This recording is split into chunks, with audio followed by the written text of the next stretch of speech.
தமிழ் சொந்தங்கள் அனைவருக்கும் வணக்கம்.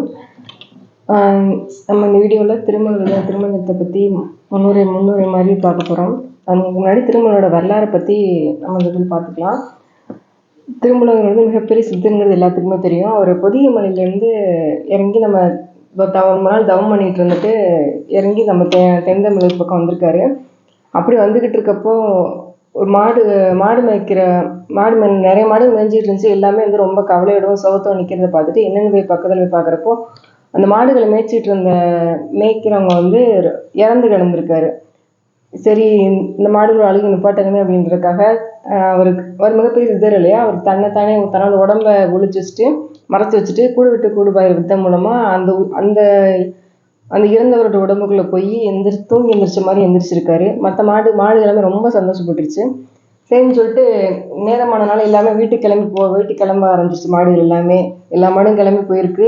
எல்லா மாடுகளும் அந்த ஒரு வீடுகளை அடைஞ்சதுக்கப்புறம் அந்த மாடு மேய்ச்சார் இல்லையா, அவரோட வீட்டும் வந்திருக்கு. அந்த மாடு வெளியில் கத்திருக்கு. அந்த வீட்டுக்காரம்மா வந்து வெளியே வந்திருக்காங்க. இவருக்கு தெரிஞ்சிருச்சு அவரோட ஒய்ஃப் அப்படிங்கிறனால, சரி அந்த அம்மாட்ட வந்து உனக்கு எனக்கு சம்மந்தம் இல்லைம்மா, நான் இங்கே இருக்க வேண்டிய ஆள், நான் கிளம்புறேன் அப்படின்னு சொல்லி கிளம்பிடுறாரு. அந்த அம்மாவும் என்ன நடக்குது எதுவும் புரியாமல் பக்கத்து வீட்டுக்காரங்க ஊரில் காலெலாம் கூப்பிட்டு போய் அவங்ககிட்ட பேசியிருக்காங்க. அப்படி பேச போனப்போ வந்து அவரோட செய்கை பேச்சு எதுவுமே நார்மலாக அவர் முன்னாடி இருந்த மாதிரி இல்லையே அப்படின்னு யோசிச்சிருக்காங்க. அந்த மாடு மேய்க்கிறாருல அவரோட பேர் தான் திருமூலருக்கு இயற்பேர் வந்து சுந்தரானந்தன் அப்படின்ற மாதிரி சொல்கிறாங்க. ஆனால் சரியாக தெரியல. அதுவும் மூலன்றவர் அவரோட பேர் எல்லாரும் பேசியிருக்காங்க. அதுக்கப்புறம் ஊருக்காரங்களே சொல்லியிருக்காங்க அவர்கிட்ட, அவங்க ஒய்ஃப்கிட்ட மனைவிட்ட சொல்லிடுறாங்க, இவர் வந்து பழைய மாதிரி இல்லை, அதனால் நீ வந்து உன்னோட வேலையை பாரு, முன்னாடி இருந்த மூலன் இப்போ கிடையாது, இவர் வேறு மாதிரி இருக்காரு, முழு ஞானி மாதிரி இருக்காரு, பேச்சு செயல் எல்லாமே அப்படி தான் இருக்குது, அதனால் நீ உன்னோட வேலையை பாரு, இந்த எதுவும் நீ பெருசாக எடுத்துக்க வேணா, நீ உன்னோட வேலையை பாரு நீ அப்படின்னு சொல்லிட்டு போயிடுறாங்க. அவங்களுக்கு என்ன பண்ணுறதுன்னு தெரியல. கணவரும் இப்படி பேசுகிறாரு, ஊருக்காரங்க பேசுகிறாங்க. சரி, வருத்தத்தோடு அந்த இடத்த விட்டு அப்படியே வீட்டுக்கு கிளம்பி போயிடுறாங்க.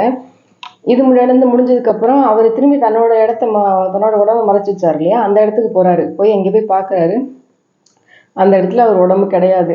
சரி, இறைவன் நமக்கு கொடுத்து இந்த வாழ்க்கைன்னு சொல்லிட்டு இது பண்ணிட்டு அப்படியே போக ஆரம்பிச்சிடாரு. அந்த உடம்புல இருந்து தான் அதுக்கப்புறம் திருமந்திரத்தை எழுதுறாரு. அதனால தான் சிறப்பு பெயர் பெற்று திருமுன்னாடி சேர்த்துக்கிட்டு மூலர் அப்படின்னு திருமூலர் அப்படிங்கிற பேர் காரணம் வந்ததை சொல்லி எழுதியிருக்காங்க. அவரோட வரலாறுல இப்படி தான் இருக்குது. இதுக்கு முன்னாடி எதுவும் யாருக்கும் தெரியல, இந்த தான் எழுதியிருக்காங்கன்ற மாதிரி சொல்லியிருக்காங்க. இவர் நூல்களில் இருக்க முக்கியமான சில விஷயங்கள் நம்ம பார்க்கலாம். அவர் எந்த காலத்தை சேர்ந்தவர்ன்றப்போ வந்து அவரே அவரோட நூலில் எழுதியிருக்காரு. இருந்தேன் ஞான் எண்ணிலி கோடி ஆண்டுகள் ராப்பகலற்ற இடத்தில் அப்படின்னு சொல்லியிருக்காரு. இருந்தேன் ஞான் எண்ணிலி கோடி ஆண்டுகள், எண்ணற்ற கோடிக்கணக்கான வருஷங்கள் ராப்பகலற்ற இடத்துலன்னு சொல்லியிருக்காங்க. பூமியில் இருந்தாங்கன்னா கண்டிப்பாக இரவு பகல் தோன்றும், பூமி சூழல் மூலியமா இரவு பகல் தோன்றுது. ஆனால் இரவு பகல் இல்லாத இடத்துல இருக்குன்றப்போ ஒருவேளை சமாதி நிலையில் உடம்ப வச்சுட்டு மேல்வத்தில் போய் இருந்திருப்பாருங்கிற மாதிரி நம்ம எடுத்துக்கலாம். யார்கிட்ட உபதேசம் வாங்குறன்றதையும் எழுதியிருக்காரு. நந்தி அருள் பெற்ற நாதனை வேண்டி நாடிடில் அப்படின்னு போட்டு நந்திகள் 4 பேர், சிவயோக மாமுனி, வியாக்கிரமர், பதஞ்சலி முனிவர், என்னோட சேர்த்து மொத்தம் 8 பேர் பரம்பொருள்கிட்டே, அதாவது மூலமாக இருக்குது எல்லாத்துக்கும் இதாக இருக்குது, அருட்பெருஞ்சோதிக்கிட்டே அவங்க 8 பேர் வந்து உபதேசம் வாங்கியிருக்காங்க, இறை உபதேசம் வாங்கியிருக்காங்க. அந்த எழுதியிருக்காரு. இவருக்கு அடுத்து வந்த வம்சாவளிகள் அதுக்கடுத்து இல்லைன்னா குரு பரம்பரைன்னு சொல்லலாம், உபதேசம் கற்றுக்கிட்டவங்க அந்த மாதிரி சொல்லலாம். யாருன்னா மாலாங்கன், இந்திரன், பிரம்மன், ருத்ரன், இவங்க இந்த மாதிரி காலாங்கிநாதர், இந்த மாதிரி நிறைய பேர் 6-7 பேருக்கு மேலே வர்றாங்க. இந்த மாதிரி இது நோட் பண்ணி தெரியும். ருத்ரன்கிறது நம்ம டிவியில் இதெல்லாம் பார்க்குறோம், சிவபெருமானோடது அம்சமாக பார்க்குற ருத்ரன் தான். இவருக்கு அடுத்து தான் அவர்லாம் பரம்பரையில் வந்திருக்காங்க. குரு பரம்பரைன்னு வச்சுக்கலாம். ஃபேமிலி குடும்பம் கூட எடுத்துக்கிறாம குரு பரம்பரைன்னு வச்சுக்கலாம். இதுக்கு அடுத்து உபதேசம் வாங்கி அந்த வழியில் வந்தவங்கன்னு வச்சுக்கலாம். பிரம்மனே இவருக்கு அடுத்து தான் இவங்களுக்கு அப்புறம் தான் வந்திருக்காங்க. இது எப்படி எடுத்துக்கிறதுனா, பரம்பொருள் வேற, முன்னாடி இவங்க எல்லாருமே பிரம்மன், திருமால், விஷ்ணு, ருத்ரன் எல்லாருமே வந்து மனித பிறவில பிறந்து இறை ஞானம் மூலியமா இறைநிலை அடைஞ்சவங்க. சித்தர்கள் அதுக்கு முன்னாடி இந்த சித்தர்கள் வந்து நான் இப்படி இருந்துக்கிறேன்னு சொல்லி ஒதுங்கி இருந்துடுறாங்க. இவங்க வந்து சரி நம்ம உலகத்தை பார்த்துக்கிறோன்னு சொல்லிட்டு கொஞ்சம் முக்கியமான பதவிகள் எடுத்துக்கிட்டு படைத்தல், காத்தல், அடித்தல்னு சொல்லிட்டு முக்கியமான சில பொறுப்புகள் எடுத்துகிட்டு அந்த வேலையில் பார்த்துட்டு இருக்காங்க. இவங்க 3 பேர் தான் மெயினானது. மற்ற யாருமே நமக்கு தெரியாத அளவுக்கு இப்போ ஆயிடுச்சு. அதனால தான் இவங்க 3 பேரையும் பெருசாக வச்சு இது பண்ணிட்டு இருக்கோம். நம்ம கோயிலில் பார்க்குற சிவபெருமானும் ருத்ரனும் ஒன்று கிடையாது.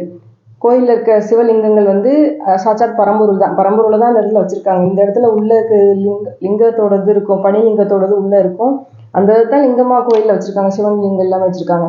ஆனால் நம்ம மனசில் நினச்சிக்கிறது சிவன் நினச்சிக்கிறது ருத்ரன். ருத்ரன் கிட்ட பாம்பு கழுத்தில் மாட்டிக்கிட்டு இந்த மாதிரி டிவியில் காட்டுற அந்த ருத்ரன் 3 பேர்த்துல இருக்க ஒருத்தர் இருக்கிறது தான் முதன்மையான ஆள் அப்படின்னு நம்ம நினச்சிக்கிறோம். அவங்க 3 பேருமே இங்கே பிறந்து வாழ்ந்தவங்க தான். ஆனால் அதுக்கு முன்னாடியே உலகங்க அண்டங்கள் எல்லாமே உருவாயிருக்கு, பரம்பொருள் உருவாக்கியிருக்காரு. முக்கியமாக அந்த சித்தர்களுக்கு அப்புறம் தான் அவங்களே பிறந்திருக்காங்க.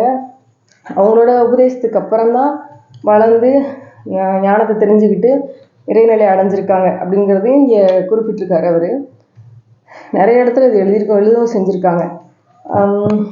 இதுக்கப்புறம் இறைவன் தான் எல்லாமே அப்படிங்கிற மாதிரி சொல்லியிருக்காங்க. இது முக்கியமான ஒரு நல்ல பாடலாக இருக்கும். அறிவுக்கு அழிவில்லை, அறிவுக்கு ஆரம்பமும் இல்லைன்னு எழுதியிருக்காங்க. அதுக்கடுத்து அறிவுக்கு அழிவில்லை, அறிவுக்கு ஆரம்பமும் இல்லை, அறிவுக்கு அறிவும் இல்லை, அறிவுக்கு ஆதாரமும் இல்லை, அறிவே அறிவே அறிகின்றது. அப்படி இதுவே வேதத்தின் முடிவுகள் அப்படிங்கிற மாதிரி எழுதியிருக்காரு. எப்படின்னா அறிவுன்றது ஆன்மா எடுத்துக்கோங்களேன். இந்த ஆன்மாவுக்கு ஆரம்பமும் இல்லை, அழிவும் கிடையாது. ஏன்னா அது பரம்பொருள்கிட்ட தான் வந்திருக்கு. ஆதாரமும் கிடையாது. அதுக்கு அதான் தனிப்பட்ட உயிரும் கிடையாது. அதுக்கப்புறம் அது எப்படி தான் இருக்கும் நிரூபிக்கவும் நம்மளால் முடியாது. ஆதாரமும் கிடையாது. அறிவே அறிவே அறிகின்றது. பரமாத்மாவே இங்கே வந்து பிறந்து மறுபடியும் தன்னைத்தானே அழிஞ்சுக்கிட்டு மறுபடியும் அங்கேயே போகுது அப்படிங்கிற மாதிரி ரொம்ப அற்புதமாக இருக்குது. இதைத்தான் 4 வேதங்களும் சொல்லுது அப்படிங்கிற மாதிரி எழுதியிருக்காரு. அதுக்கடுத்து இன்னொரு பாட்டு, நிறைய பாடல் இந்த மாதிரி எழுதியிருக்காரு.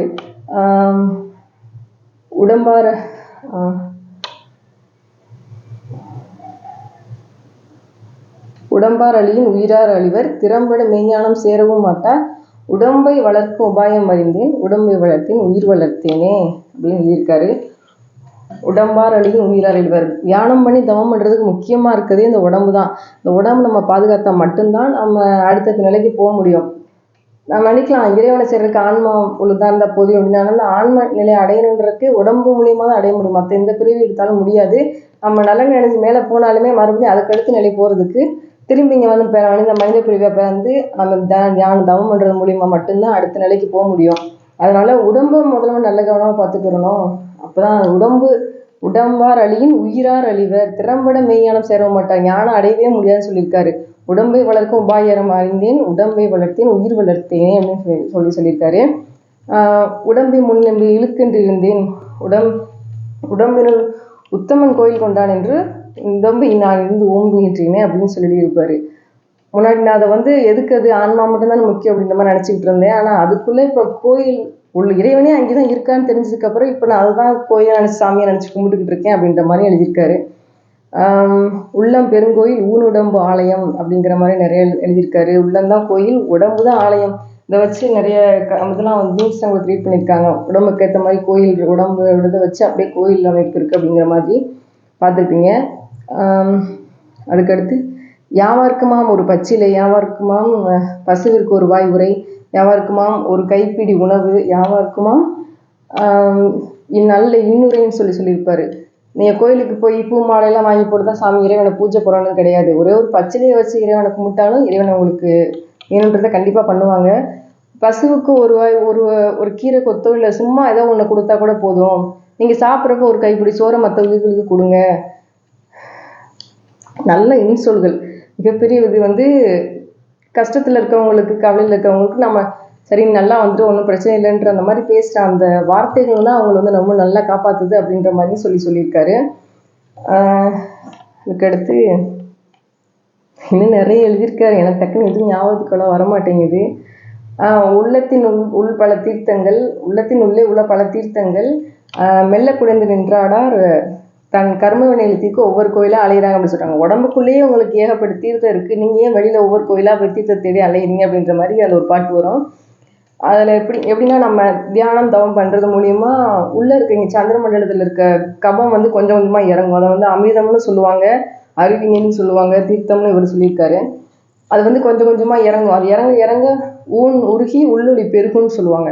அந்த இது ஊன் கொஞ்சம் கொஞ்சமாக உருகி உருக நமக்கு அந்த இது ஏன்னா மனிதன் வந்து இறக்குறதுக்கு காரணம் இந்த கபம் தான். கடைசி நேரத்தில் மனிதனை கொள்றதுக்கு கபம் தான்.